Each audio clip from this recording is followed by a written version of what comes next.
Boa noite. Queria começar por agradecer o convite para esta explanação. Acho que este tipo de congresso com estas características vai poder, vamos lá, ajudar-nos a conhecer muito melhor aquele poeta que todos nós gostamos, que é Fernando Pessoa.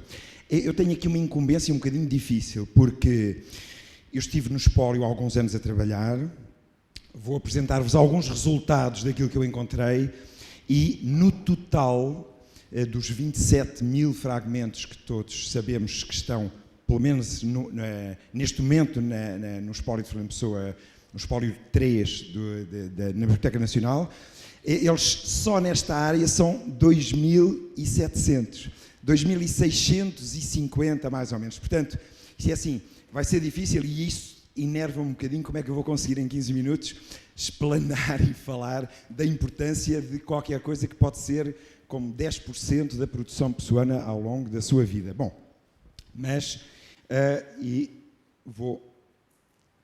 trago aqui uma série. Portanto, isto só para vos dar uma ideia muito rápida do que é que eu encontrei no Espólio. Não estão aqui os papéis todos, eu faço aqui um total de 1.750, ainda faltam mais 1.000 para pôr neste apanhado. Portanto, só para vos dar assim uma ideia muito rápida de que tipo de fragmentos é que eu encontrei no Espólio.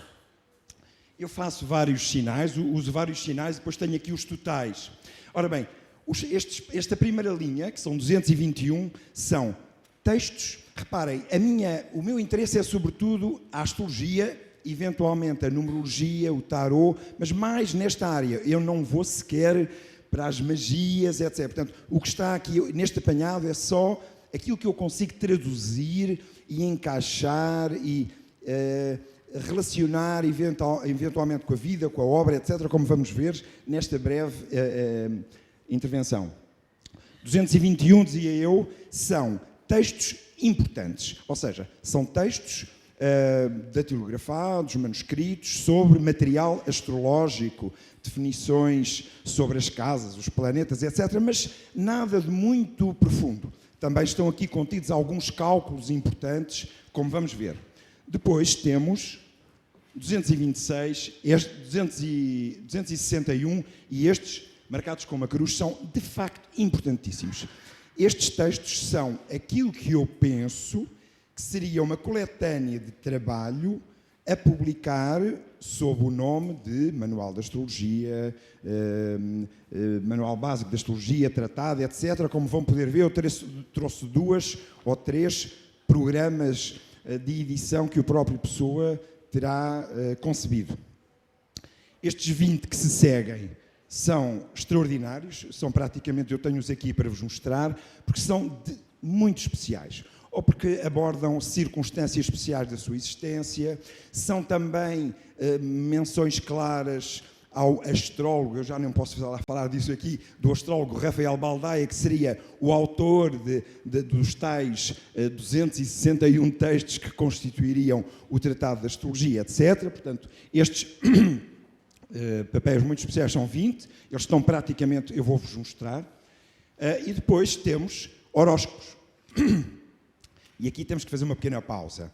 Eu comecei a fazer astrologia nos anos 70, não havia computadores, ou pelo menos não tinha computadores. Eu fazia as coisas com uma calculadora. E para fazer os cálculos para um horóscopo, na altura, sem computadores, eu levava 1h30, 2, às vezes 3 horas para fazer os cálculos. Ora bem, reparem, no princípio do século, e Fernando Pessoa queixa-se disso em algumas cartas, sobretudo numa das cartas que escreve para o Jornal Britânico de Astrologia, ele diz que tinha umas tabelas difíceis com que tinha que fazer alguns cálculos que lhe davam muito mais trabalho do que eu nos anos 70. E, que se sabe, eu também não tinha calculadoras na altura. Portanto, reparem, eu tenho aqui 318 horóscopos no Espólio. Portanto, 318 vezes várias horas de trabalho. Portanto, isto é só para se perceber. Eu às vezes se interrogavam como é que este senhor teve tanto tempo para fazer tudo isto. Como vamos perceber, porque eu vou-vos explicar a dificuldade que é, às vezes, fazer cada um destes trabalhos, porque são esses, no fundo, essas digitalizações que tenho aqui para vos mostrar. Depois, raros são os astrólogos, hoje em dia, profissionais, que fazem aquilo que se chama revoluções solares, que são uma coisa de alta especialidade astrológica. Outra coisa são questões horárias. Outra coisa que poucos astrólogos hoje em dia sabem fazer. Ora, Fernando Pessoa fez revoluções solares e questões horárias 40, mais 40 horóscopos, mais 29 horóscopos. E, portanto, estas questões horárias, que seriam 40, são feitas para momentos muito importantes da vida do astrólogo, quando ele está perante um problema grave. Vamos ver um dos que ele fez justamente na vinda de Aleister Crowley a Lisboa. Portanto, no momento em que ele está com grandes dúvidas, faz um horóscopo da chamada astrologia horária. Portanto, estes são 40. Dão tanto trabalho, as tais 3 ou 4 horas de trabalho, como os outros.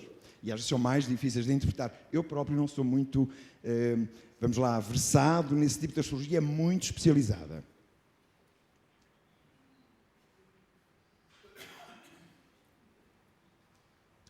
Depois temos 98 fragmentos que não são da autoria de Fernando Pessoa. Trouxe só um para vos mostrar, porque também é importante ver como é que são documentos em que os outros, os amigos, os conhecidos, lhe pediam: olha, faz-lhe o meu horóscopo, ou o horóscopo da minha mãe, ou do meu amigo, ou da minha amiga, etc, etc, mas que isto é comum a todos os astrólogos. Quando a pessoa começa a fazer astrologia é inevitável.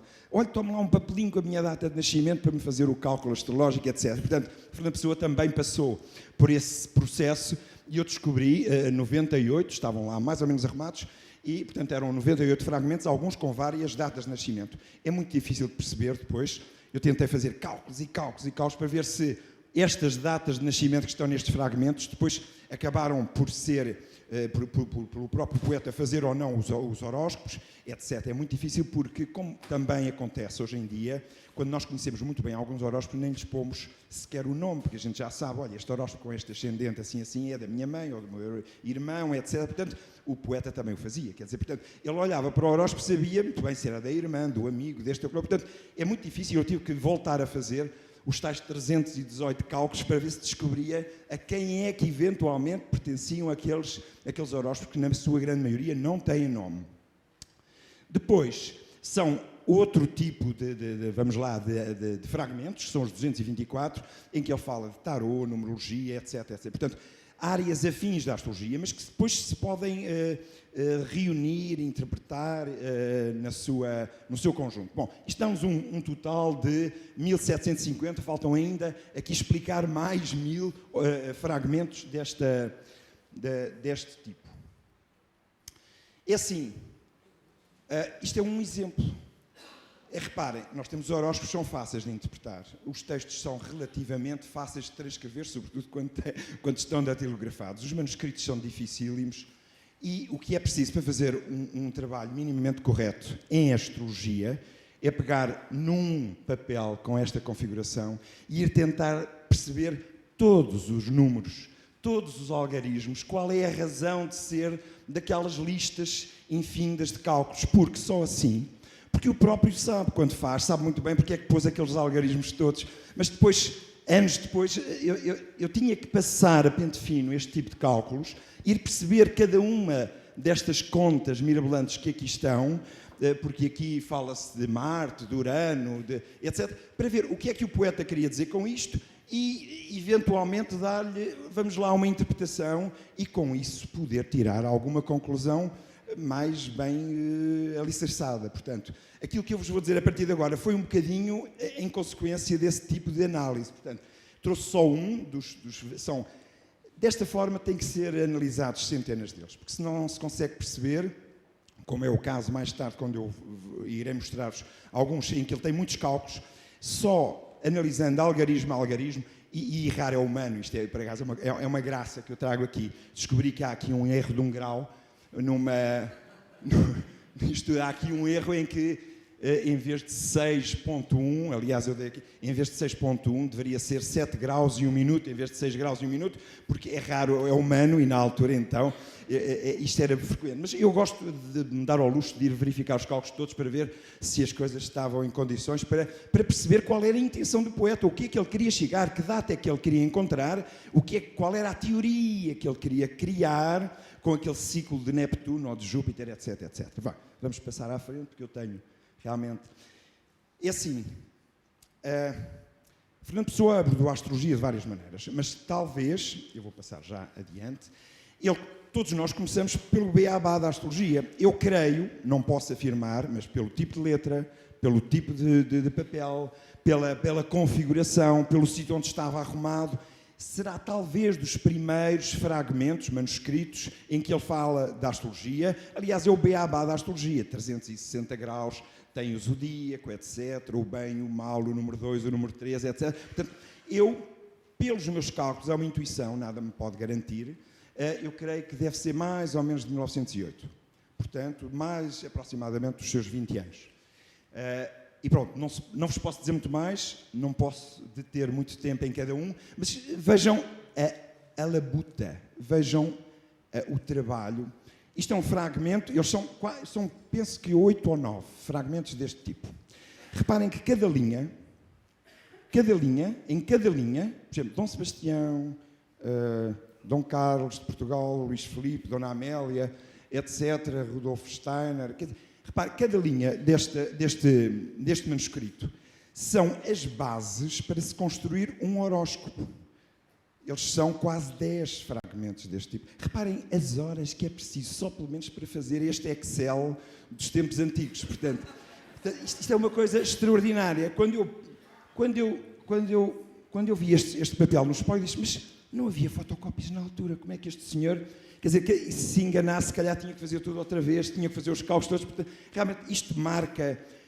vamos lá, isto só quero mostrar este tipo de documentos para que se perceba o envolvimento e o número de horas. Quer dizer, eu não percebo, era de uma dedicação a estas áreas extraordinárias. Portanto, esta área, nomeadamente a astrologia, que no fundo são 90% daquilo que eu encontrei e de que eu juntei nesta área do espólio,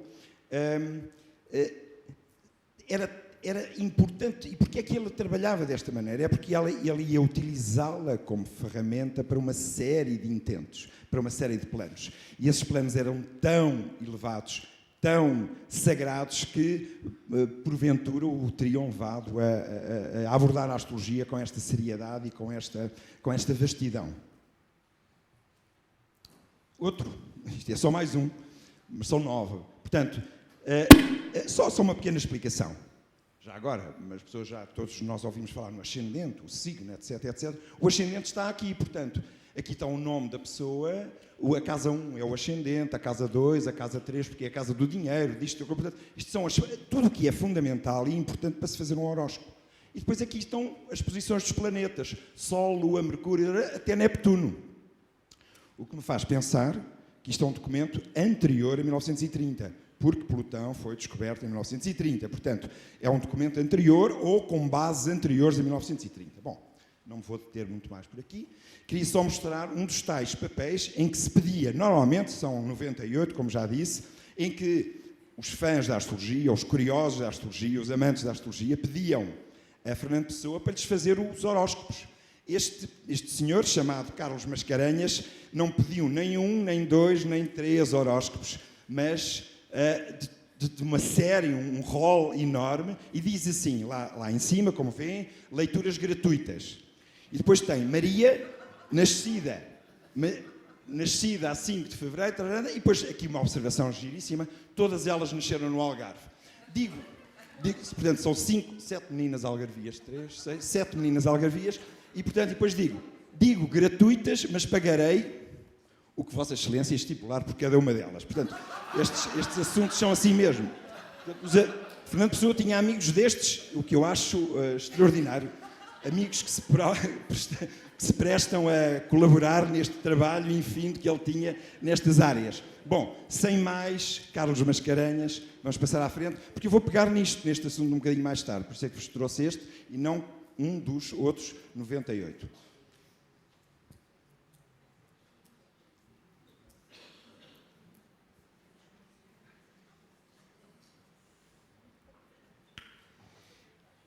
Não há astrólogo nenhum que não seja minimamente cético que antes de se dedicar à astrologia não queira validá-la. Eu sou um cético. Eu gosto de 2 mais 2 são 4, eu gosto de investigar, eu não acredito facilmente nas coisas e, porventura, o Pessoa tinha, talvez, pelo menos no início da abordagem da astrologia, terá feito exatamente o mesmo percurso.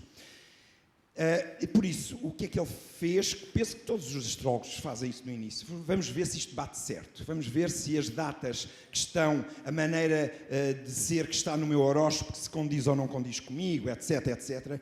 E Fernando Pessoa guardou escrupulosamente todos os documentos onde se analisa a si próprio, onde analisa a sua vida, e encontrei no espólio justamente um subscrito enorme, almaço, tamanho almaço, onde justamente está esta observação: o meu próprio horóscopo. Seria talvez lá que ele guardaria grande parte de todos estes documentos de autoanálise astrológica.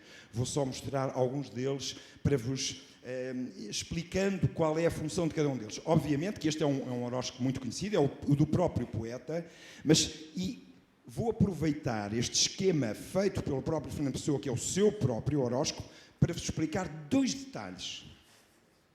O meio do céu, todos nós temos horóscopo, e todos nós temos o nosso meio do céu.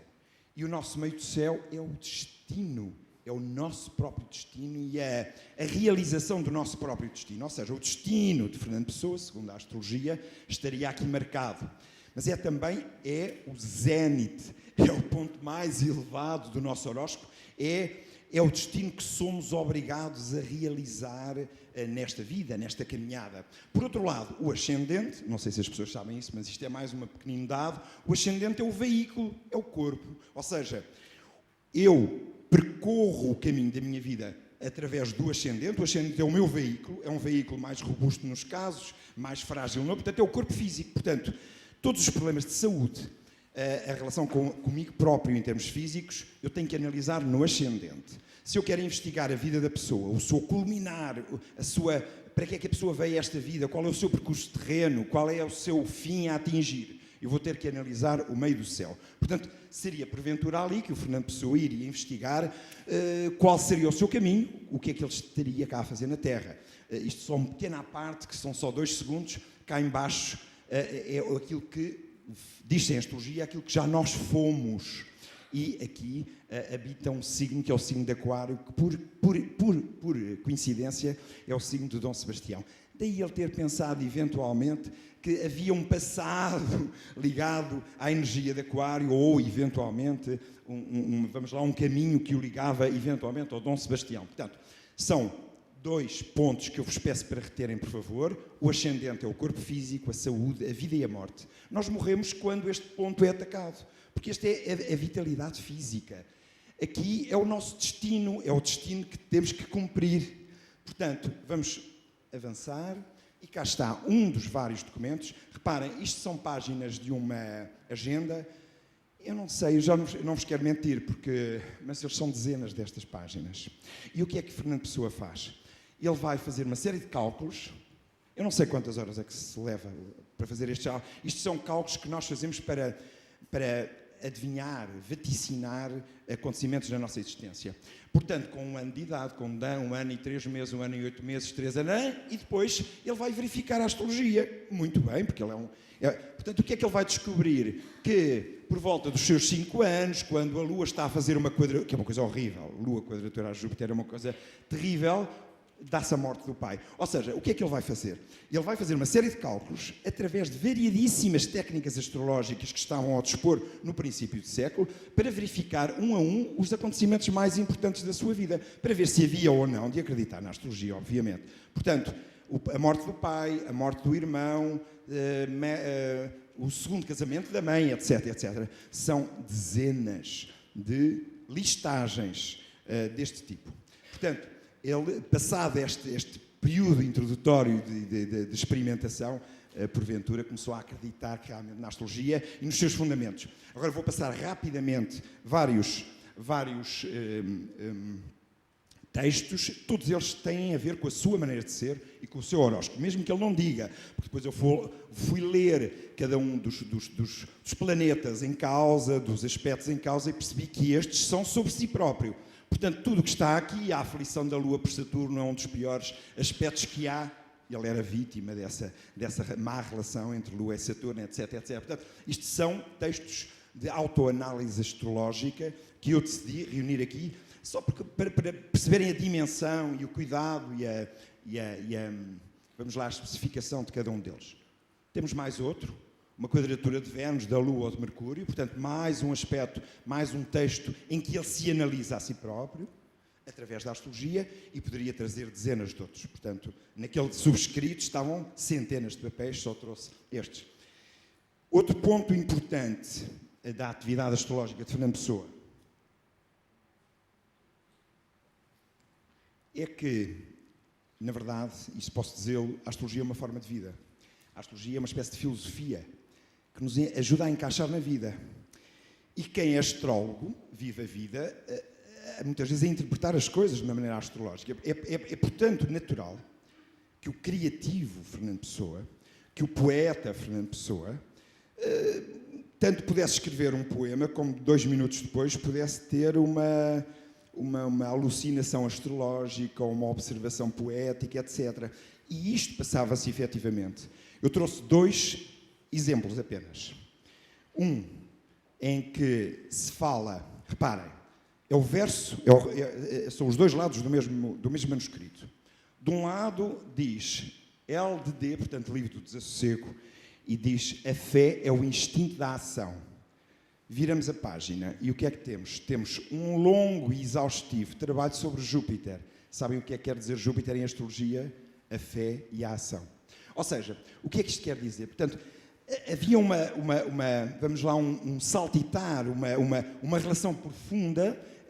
Muitas vezes encontram-se, aliás, como vão ver no documento seguinte, portanto, um esboço de um soneto, de um poema, relacionado com determinado tipo de fator astrológico ou de estado de espírito. E logo a seguir, no verso desse documento, encontramos cálculos, textos sobre esse planeta, etc, etc. Portanto, retenham, por favor, a fé e a ação têm a ver com Júpiter, diz Fernando Pessoa, e é verdade. Portanto, aqui tem uma série de cálculos de Júpiter para várias datas, 1910, 1911, 12, etc, etc. Portanto, eu estava a analisar, no fundo, o ciclo de Júpiter, a essência de Júpiter, e provavelmente veio-lhe à cabeça, nesse momento, uma frase em que ele vai usar justamente aquela simbólica ligada a Júpiter. Outro ainda, este tem uma cota 92-42, portanto, em que se fala da Lua de Saturno, que é um texto astrológico, são uma série de cálculos astrológicos profundos sobre a Lua e Saturno, e obviamente vamos ver aqui a solidão, que é um símbolo absolutamente claro, ligado a Saturno, e portanto, à contração, etc. Portanto, no fundo, se um astrólogo lê isto, e lê estas palavras e percebe que estamos a falar da mesma coisa, ou seja, o poeta está-nos a falar de 2 modos diferentes, no fundo, da mesma essência, da Lua, de Saturno e tudo isso. Portanto, conviviam naturalmente e cotidianamente os 2, pelo menos estes 2 personagens, o astrólogo e o poeta. Resolvi trazer uma pequenina coletânea dos manuscritos e alguns datilografados, creio eu, preparados para poderem ser publicados sob o nome de Tratado de Astrologia. Mas antes, obviamente, só tenho que fazer aqui uma pequena nota. Para toda esta obra era preciso criar um autor. E o autor é, naturalmente, Rafael Baldaia. E eu publiquei este manuscrito num livro que saiu em 1990, portanto, creio que as pessoas poderão eventualmente já conhecer. Como foram publicados cerca de 80 escritos astrológicos comentados nessa altura, e que no fim desta conversa, se quiserem, tenho muito gosto em vos poder mostrar, porque não estão só aqueles que eu mostro aqui, mas muitos outros dentro da mesma área. E reparem, cá está o Rafael Baldaia, o astrólogo Rafael Baldaia, a sua apresentação. Reparem, Fernando Pessoa criou novas teorias astrológicas de acordo com a sua experiência como astrólogo. Eu nunca fiz isso. Eu faço isto há 30 e tal anos. Não tenho a capacidade... Fernando Pessoa criou, sob o nome de Rafael Baldaia, esta nova teoria dos períodos astrológicos em astrologia. Ou seja, pegou numa série de técnicas em voga no princípio do século XX e reutilizou-as, experimentou-as e avançou com novas propostas, novas teorias astrológicas. Pronto, isto daria mais 2 horas de conversa só para explicar o que é que ele queria com essas teorias, etc. Agora, há aqui pontos interessantíssimos, preços, horóscopo de experiência, 500 reis, breve resumo e ligeiras considerações sobre o teor geral da vida, horóscopo completo contendo uma leitura detalhada da vida e da sorte, 2.500 reis, e um horóscopo detalhado. Portanto, isto era a parte prática, digamos. Agora, reparem, daí se calhar aquela expressão leituras gratuitas, serão gratuitas, ou terei que pagar os preços deste pequeno pressário que se calhar Fernando Pessoa tinha para no fundo, ser ressarcido dos seus trabalhos astrológicos. Terá recebido 10 reis e 500 reis por algum deste trabalho? Não sabemos. Creio que não. Pronto, agora são vários, não vou perder muito tempo, vou-vos mostrar alguns dos textos que seriam integráveis de acordo com dezenas diferentes de arrumações. E isto aí é que é o grande problema. Como arrumar estes textos, porque o próprio poeta nos dá várias formas de organização e, portanto, este é justamente uma das formas de organização dos textos. Ele fala da astrologia, portanto, o primeiro capítulo, astrologia, astronomia, etc, etc. Portanto, isto é uma forma, aqui fala das tais casas astrológicas, que é dos pontos mais importantes da astrologia, os luminares, etc. Isto, no fundo, qualquer professor de astrologia ou de astrologia usa mais ou menos este esqueleto, normalmente, para explicar toda esta filosofia astrológica. Outro ainda, este é manuscrito, tem mais, obviamente, mais dificuldade de leitura, notas para um manual de astrologia, e cá está uma outra arrumação para o tal conjunto de fragmentos astrológicos. E depois é muito simples na maneira de explicar as coisas. Eu poderia dizer isto aos meus alunos, porque é a primeira coisa a fazer no horóscopo é estabelecer a regência das casas. É isso mesmo, é por aí que eu começo o meu curso de astrologia. Portanto, reparem, isto é o beabá da astrologia pronto para ensinar astrologia ou para fazer a publicação de um tratado de astrologia acessível, simples. Claro que depois aqui em baixo já se fala das casas, etc. Portanto, a coisa complica-se. Mas pronto, há aqui um desejo de estruturar as coisas de uma maneira perfeitamente acessível. Agora, cá está, revoluções solares, disse-vos há pouco. Há muito poucos astrólogos que sabem disto. Revoluções solares é uma matéria de alta especialização astrológica. Poucos livros hoje em dia, eu creio que há bons livros de astrologia no mundo inteiro, 2 ou 3 livros. Ainda hoje. Portanto, e Fernando Pessoa, sob o nome de Rafael Baldaia, faz considerações sobre as revoluções solares, que era um tema que lhe era muito caro. Mais ainda, portanto, técnicas e modos de interpretar um horóscopo, como começar, como levar a efeito esta mesma interpretação, ou ainda uma nota extensíssima também da autoria de Baldaia sobre a astrologia, em que ele fala justamente sobre novas teorias que ele quer apresentar sobre o nome de Rafael Baldaia. Outro ainda, manuscrito, em que faz assim uma dissertação sobre os pontos mais interessantes sobre o destino e a sorte. Só mais 2 segundos para vos explicar isto, eu não quero alongar muito. É assim, hoje em dia, um astrólogo competente trabalha com 7 tipos de aquilo que nós chamamos de aspectos. Conjunção, trígono, sextil, quadratura, todos já ouviram falar disso com certeza. Fernando Pessoa não trabalha com 7. Reparem com quantos ele trabalha. É preciso 7 para fazer um trabalho correto, intenso, profundo. O que é que ele fala? Ele fala do trígono, eu também falo do trígono, mas ele não fala só do trígono, ele fala da quadratura, do sextil, da sesquiquadratura, etc, etc, da oposição, etc. E não só, isto seria eventualmente destinado também ao tratado de astrologia, mas um tratado de astrologia feito, sei lá, com um rigor extremo. Portanto, eu não sei quantas horas é que se leva a fazer este tipo de não sei se é apenas o copy-paste de um tratado de astrologia, mas eu acho que ele fazia sempre, ele digeria aquilo, escrevia, reescrevia, de acordo com a sua própria experiência. Agora, vamos passar rapidamente por algumas horóscopos. Reparem, são os tais horóscopos que levavam 2, 3, 4, 5, 6, 7 horas a fazer.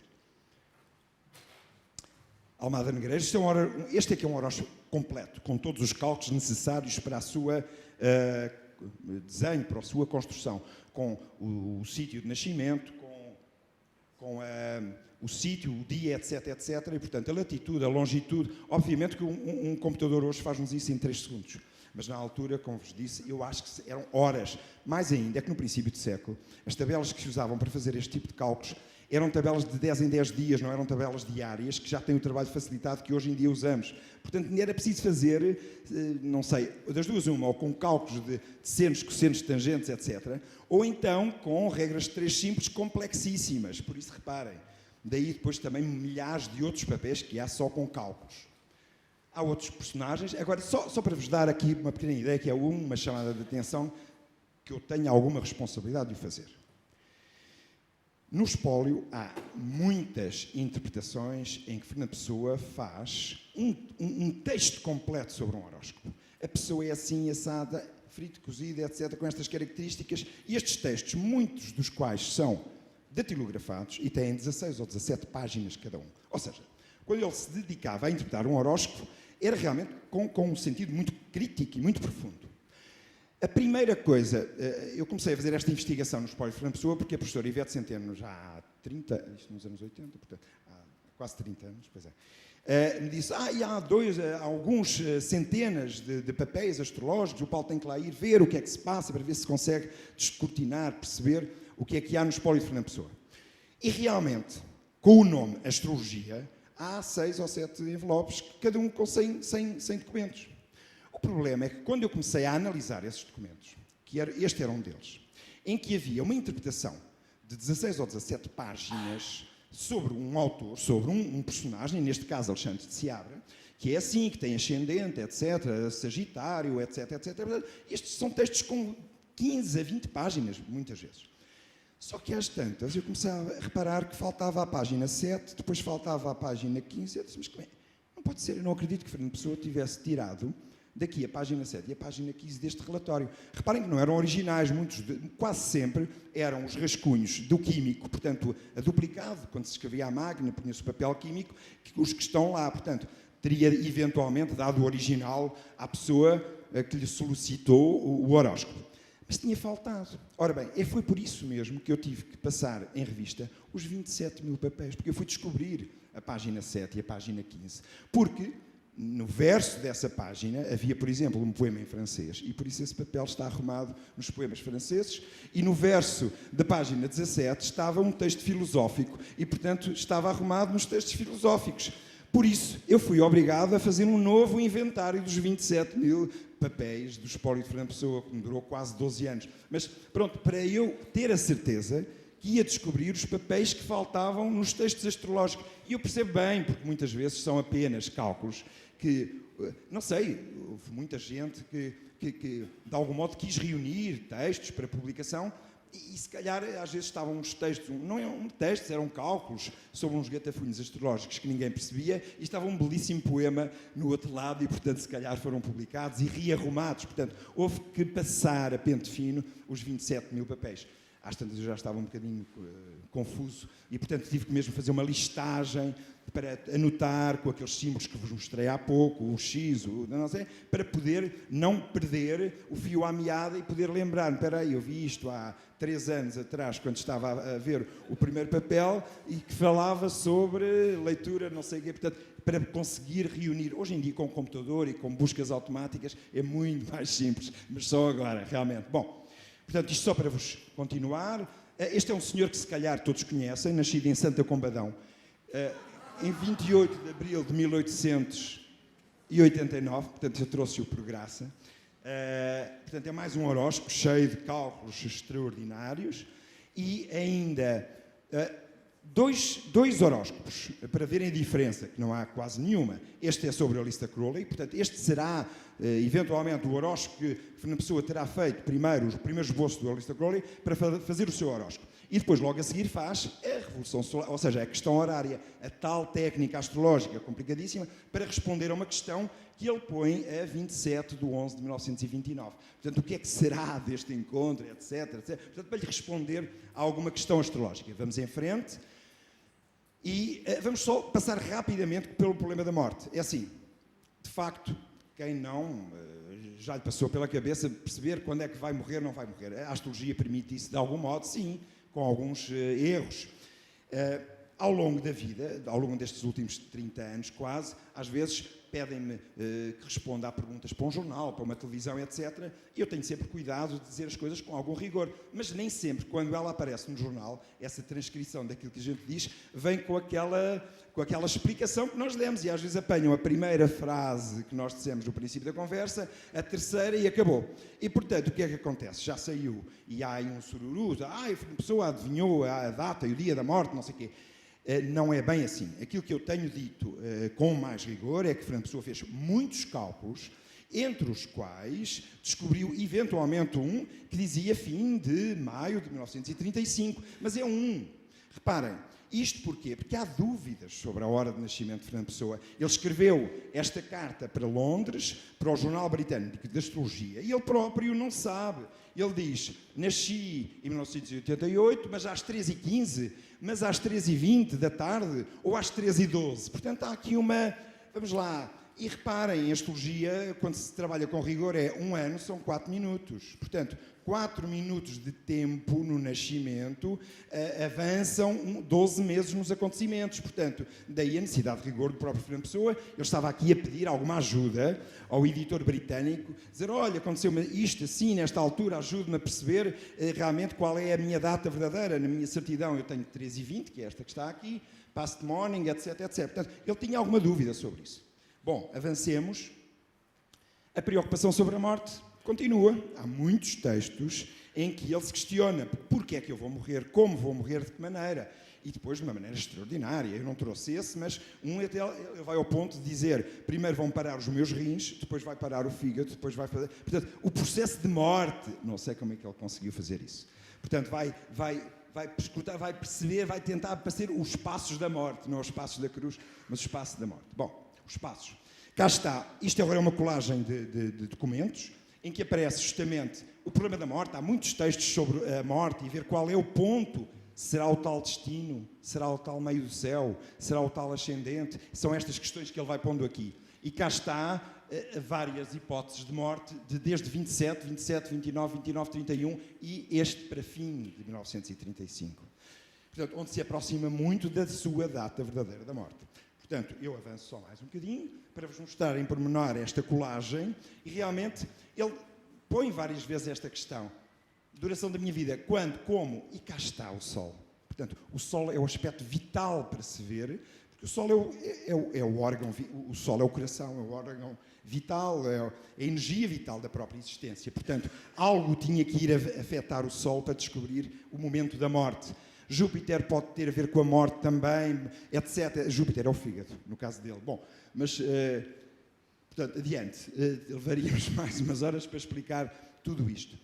O que é que acontece? É que, se Fernando Pessoa fizesse outra vez estes cálculos, que davam fim de maio de 1935, mas em vez de ter utilizado 3h20 da tarde, se ele tivesse refeito esses cálculos para as 3 horas e 22 minutos, não é grande erro, entre as 13h20 e as 13h22, e ele iria chegar a uma data que não 30 de maio de 1935, mas 30 de novembro de 1935. Portanto, reparem, isto já é ousado no sentido de grande rigor. E eu disse isto várias vezes e foi deturpado, porque é data apontada. Não, é uma das várias datas possíveis, porque ele percebeu que era um momento de grande fragilidade física e em que podia morrer ou podia-lhe acontecer um acidente ou um problema gravíssimo que afetaria a sua própria existência.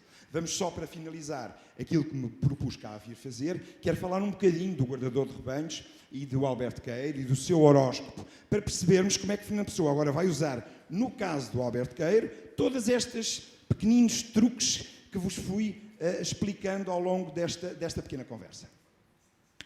Estão certamente lembrados desta frase. Álvaro de Campos nasceu em Tavira no dia 15 de outubro de 1990, à 1h30 da tarde, diz-me Ferreira Gomes, e é verdade, pois feito o horóscopo para esta hora, está certo. Bom, é uma carta, é um fragmento da carta de Adolfo Casais Monteiro, de 13 de janeiro de 1935.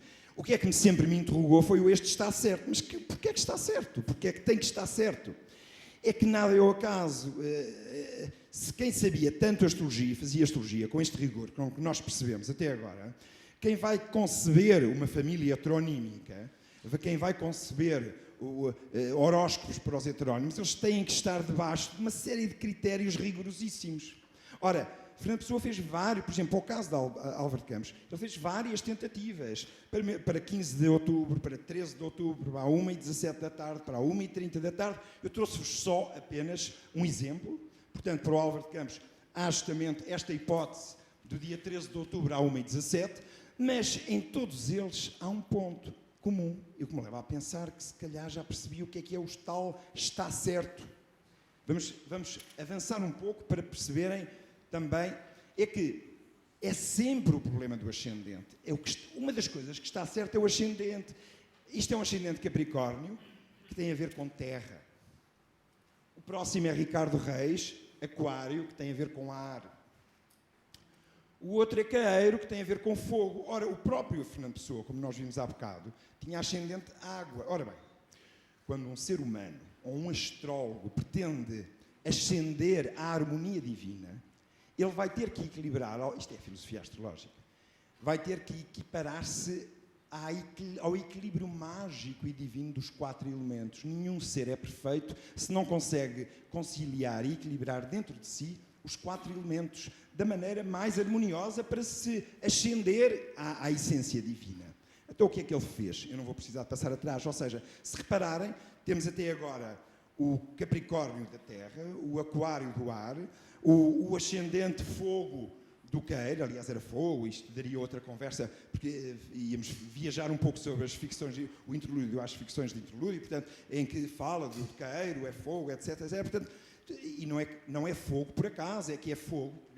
O Alberto Caeiro era carneiro, que é fogo, com ascendente leão, que é fogo. Ou seja, expressamente há uma intenção de marcar o Alberto Caeiro, porque o fogo, sabem o que é? É o fogo inicial, é o mestre, é o número 1. O carneiro é o primeiro signo do zodíaco, é o mestre.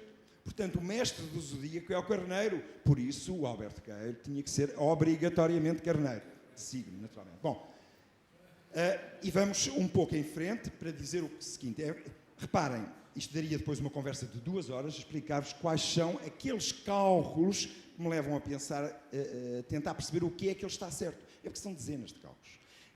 Estes 4 personagens, portanto, teriam que nascer, reparem, em anos sucessivos, 87, 88, 89 e 90. Todos eles tinham que ter Mercúrio numa das 12 casas astrológicas, porque Mercúrio é a fraternidade astral. Eles tinham que ter uma fraternidade comum. Eles tinham que ser filhos de uma mesma congregação místico-religiosa. Portanto, Mercúrio tinha que estar numa posição extraordinária.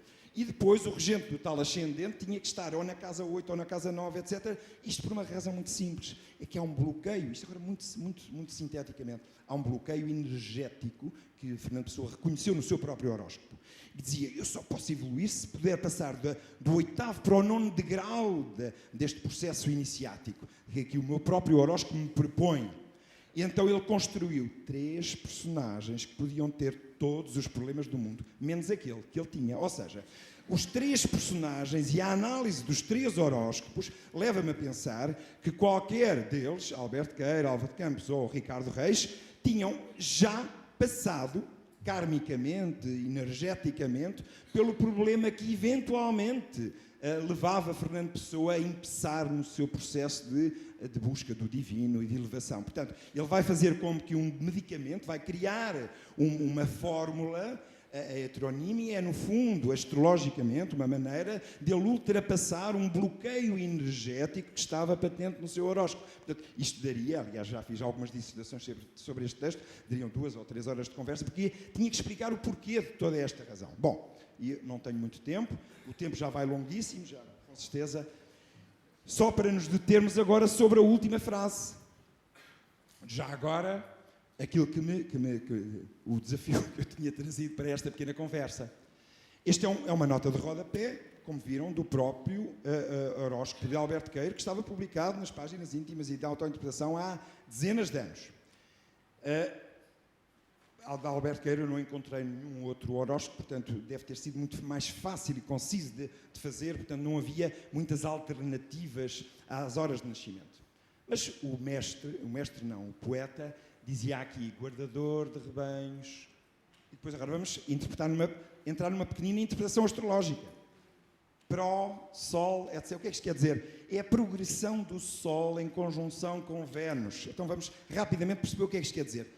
O Sol é a vida. O Sol é a criação. O Sol é a criação máxima que nós podemos... Aliás, o Sol é o centro do universo. é aquilo que nos dá a vitalidade, a saúde, o calor, etc, etc. E reparem, o Sol está ligado ao Leão, e o Leão era o ascendente do Alberto Queiro. Atenção, não é um planeta qualquer, não é um astro qualquer, é o astro mais poderoso do de Alberto Queiro. E então ele vai fazer uma conjunção, que é uma fusão, que é o ponto mais importante da astrologia, é a fusão, é a conjunção, com Vênus. O que é Vênus? Vênus é a deusa do amor e da perfeição literária.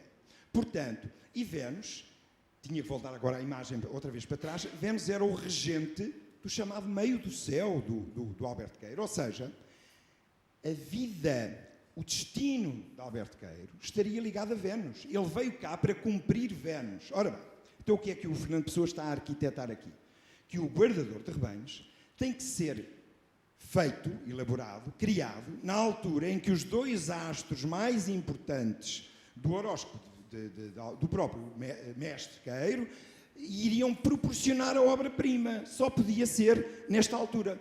E não tínhamos dúvidas, porque ele põe mesmo a dizer ruler, ou seja, regente do meio do céu. Foi aquele ponto que eu vos falei há pouco, que é o ponto mais importante. É o destino que se cumpre. É o destino que nós somos obrigados a cumprir na nossa existência. Portanto, o destino de Alberto Queiro era fazer a obra-prima, o guardador de rebanhos, quando o Sol encontrasse Vênus.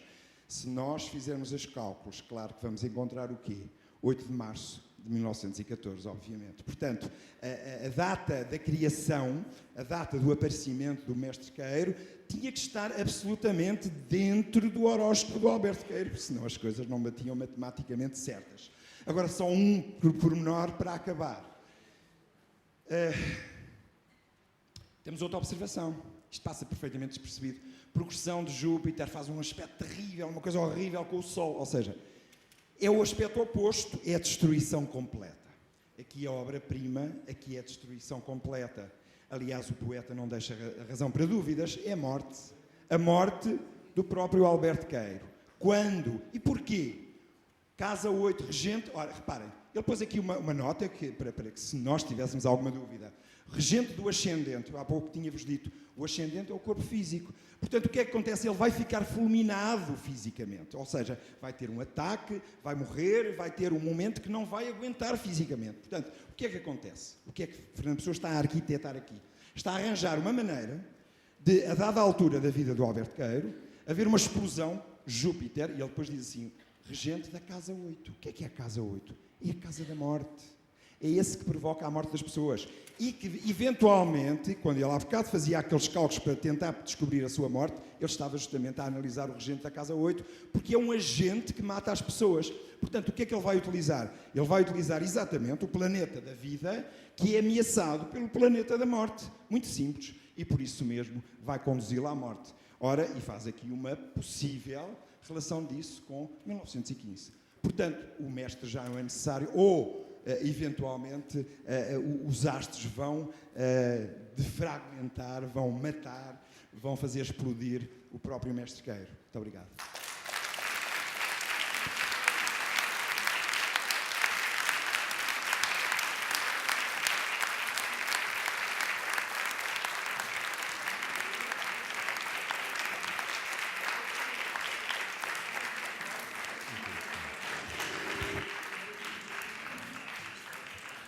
Bom, eu gostei muito das duas comunicações. Uma coisa que eu gostei é que muitas vezes a pessoa, como ela se contradiz muito, as pessoas vêm à pessoa com uma ideia qualquer e sempre pode provar, não é? Escolhendo os textos.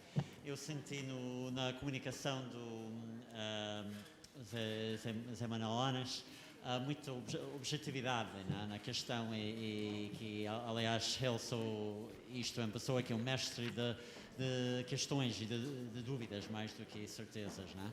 E isso gostei muito. Depois do Paulo Cardoso, achei fascinante. Tivemos, eu e a Teresa, aqui essa pergunta pelo lado do bloqueio que em pessoa ele mesmo. Mas pode explicar um pouco... exato, pode explicar mais um pouco este bloqueio? Sim, eu normalmente tenho uma conversa, uma explicação já fundamentada e em que vou explicando esse processo.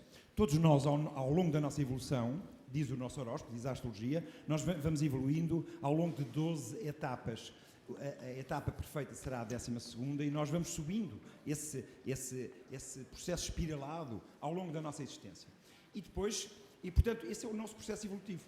Basta que tenhamos um planeta a bloquear algum desses degraus e é um problema que vamos ter que resolver na nossa existência. Pode ser um problema amoroso, familiar, financeiro, etc, etc. Ora bem, por azar, porque é um acontecimento trágico para um espiritualista, o bloqueio energético que está muito patente no horóscopo de Fernando Pessoa era do 8º para o 9º degrau. Ora, o 8º é a morte, a sexualidade, as interrogações metafísicas, e a 9ª casa, o 9º degrau, era o renascimento para poder cumprir a obra. Portanto, ou seja, as suas insatisfações metafísicas, o seu mal-estar, as suas interrogações, eram de tal forma terríficas que poderiam bloquear a sua natural evolução espiritual. E, portanto, era a passagem da 8ª para a 9ª casa, ou seja, do 8º para o 9º degrau. E que neste caso específico tinha a ver com Mercúrio. Era um Mercúrio que tinha ali um bloqueio energético. Ora bem, então o que é que a Fernando Pessoa cria? Cria 3 personagens em que o Mercúrio está salvo. Portanto, o Mercúrio não tinha mácula nenhuma, estava perfeitamente, era o passaporte para aquilo que estava vedado no horóscopo do próprio mentor. Mas não é só isto.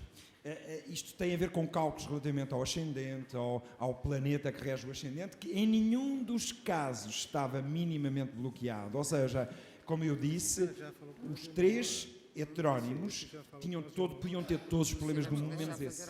Tinham um bloqueio da 11ª para a 12º degrau, ou do 1º para o 2º, etc., mas não tinham do 8º para o 9º. Isto possibilita, é como se fosse uma espécie de catarse, de sublimação, que lhe permitiria, uma vez que ele não era uno, era múltiplo, e cada um dos outros 3 personagens que com ele faziam uma simbiose, poderia fazer o ato de milagre da sublimação da passagem da 8ª para a 9ª energia, ou seja, atingir a 10ª, o tal meio do céu que é o seu destino.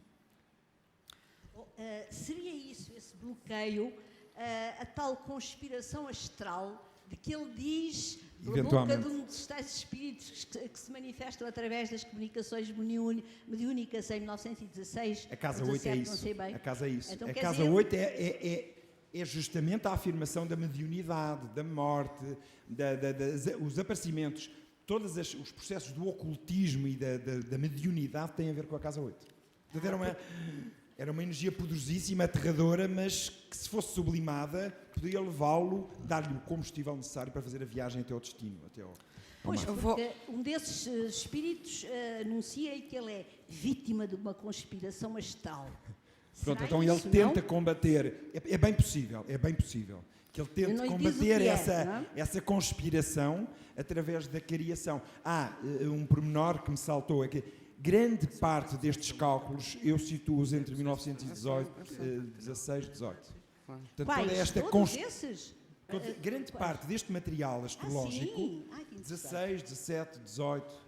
Eu vou ter que interromper mesmo por causa do tempo, Teresa, desculpa. Não. Falas com o Paulo cá fora, se não te importas. Está bem? É porque estamos muito, muito atrasados e fica prometido. Obrigado.